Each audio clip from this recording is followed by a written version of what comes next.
First timer yan, oh.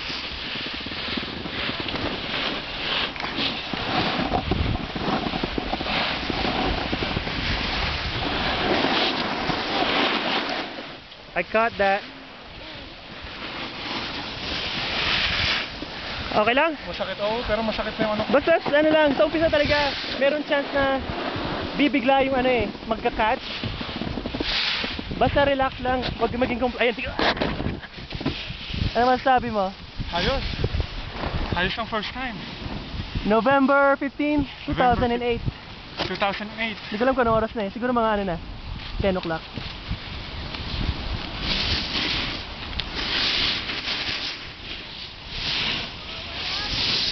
O'clock, 10:30. 10:30. Naka-video ako. Oo, naka-video ka ngayon. Mamaya na ulit. Mamaya na ulit, no? Kuha mo na Baka ma-upload Sige. Ayan,